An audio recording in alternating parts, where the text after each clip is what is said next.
निसर्ग म्हणजे आपल्याला संस्कार संपन्न करणारी एक चिरंतन शक्ती आहे. आपल्या मनचिंतनासाठी तुकाराम महाराज भंडाऱ्याच्या डोंगरावर रमायचे. आपल्या पवित्र आश्रमांची उभारणी व्यास वाल्मिकींसारख्या ऋषींनी अरण्यात केली. त्या गुरुकुलाच्या सहजीवनात ऋषीमुनींनी आणि त्यांच्या शिष्यांनी निसर्गाच्या सहवासात घेतलेले धडे त्यांना जीवनभर पुरले असतील. साबरमतीच्या तीरावर महात्मा गांधींनी जीवनयज्ञाची सुरुवात केली. इमॅन्युअल कांट नावाच्या जर्मन तत्त्वज्ञाला आकाश निरीक्षणाचा छंद होता. पंडित नेहरू तुरुंगात असताना पशुपक्षी तरुवेलींचे अवलोकन करीत. नैनितालची बंदीशाळा ही त्यांची वेधशाळा होती. चित्तरंजन दासांना दार्जिलिंगचे फार मोठे आकर्षण होते. ते तिथे जाऊन वास्तव्य करायचे. रवींद्रनाथांना गंगेतील नौकाविहार प्रिय होता. जगाला भारतीय संस्कृतीचे महत्त्व सांगणारे युगपुरुष स्वामी विवेकानंद कित्येक वेळा माउंट आबूवर किंवा गिरनारच्या जंगलात भटकंती करीत. लोकमान्यांची एक खोली सिंहगडाच्या परिसरात निसर्ग सान्निध्यात होती. युगप्रवर्तक छत्रपती शिवाजी महाराजांचे राज्य दुर्गम अशा गडकोटांनी सजलेले नव्हते का?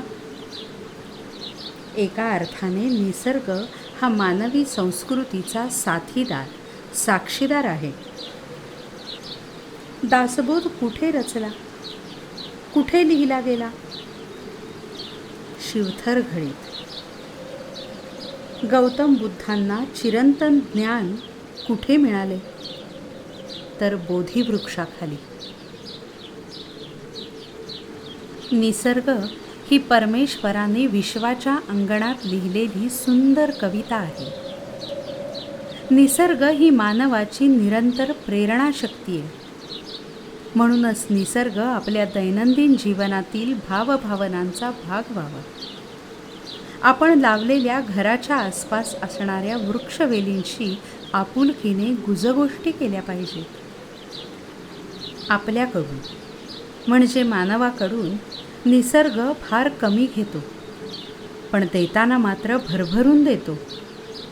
असा दाता हाच आपल्या जीवनाचा शिल्पकार. विविध प्रकारची पाने, फुले, विविध रंगांची फुले, 6 ऋतूंचे विलोभनीय दर्शन म्हणजे सृष्टीचा अनोखा लावण्योत्सव. अर्थात 6 ऋतूंचे 6 सोहळे म्हणजे सुंदर लोभस आविष्कारच. फुलांच्या, पानांच्या विविधतेतून सृष्टीची रंगगंध रूप पूजा अखंड चालत असते. अशी ही पूजा पाहतच माणसाचा प्रवास चालू असतो. निसर्गाच्या सान्निध्यातच माणूस सर्वाधिक रमताना दिसतो. रामाने 14 वर्षे वनवासात घालवली, पण निसर्ग देवतेच्या अमृतमय सहवासात त्या तिघांनी खडतर आयुष्य रम्य मानून घेतलं. एक ना दोन अनेक गोष्टींमधून निसर्ग राजा आणि सजीव सृष्टीचा ऋणानुबंध दिसतो. हो, पण निसर्ग हा लतावेलींचा, झाडाझुडपांचा, महाकाय वृक्षांचा सजीव साक्षात्कारच की. आपण तरी सृष्टीहून वेगळे कसे असणार? फक्त सृष्टीचे हे असलेपण सहज सुलभ असते. सकाळ संध्याकाळचे, उगवती मावळतीचे मोहक रंग रम्य वाटतात. वाऱ्याची मंद झुळूक शीतल आल्हाददायक स्पर्श देऊन जाते. पावसाच्या धारांचे सुंदर नर्तन म्हणजे तर सृष्टीचे रमणीय काव्यच. झाडाझाडांवर पडणारे ऊन प्रसन्नता देते. रानावनात पावसाचा निरोप सांगणारे मोर थुईथुई नाचतात आणि निळ्या मखमलीवर लाख लाख हिरे जडवल्यासारखे आपल्याला वाटते. त्याने इंद्रधनुष्याचे रंग चोरल्यासारखे वाटते. एखाद्या छोट्या बागेत गेले तरी पक्ष्यांची किलबिल सुखद श्रवणीय वाटते. त्यांचा हाकारा पुकारा ऐकतच राहावा असं वाटतं.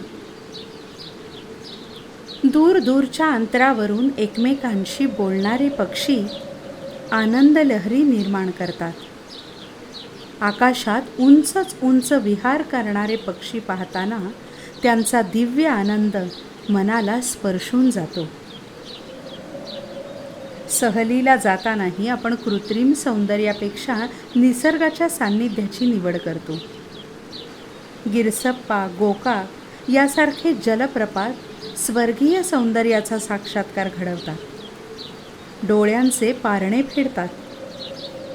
त्या धबधब्यांचे पाण्याचे जलबिंदू जलतुषार अंगावर झेलताना सृष्टीच्या आनंददायी स्पर्शाची सुखद जाणीव करून देतात.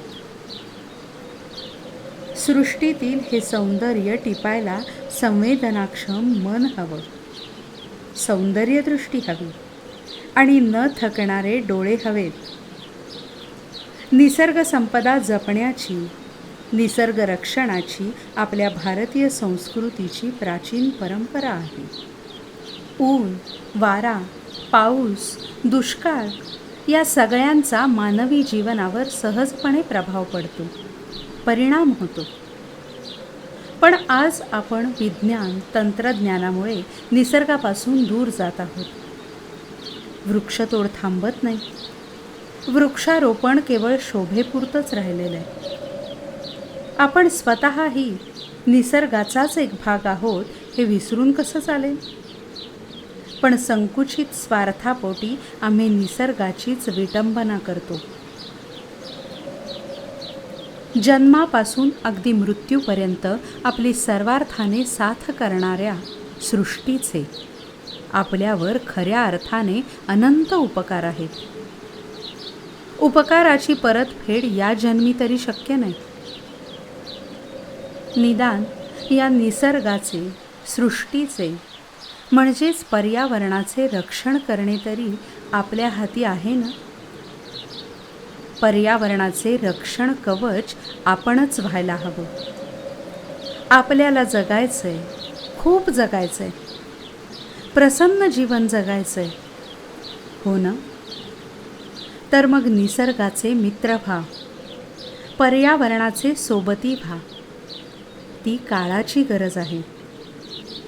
जागा असेल तेथे वृक्ष लावा, त्यांची निगा राखा.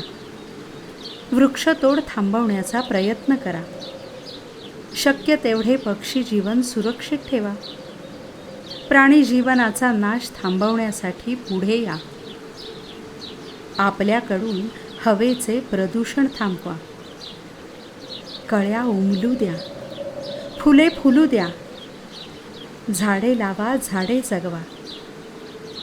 या निसर्गासाठी आपलाही हातभार लावा.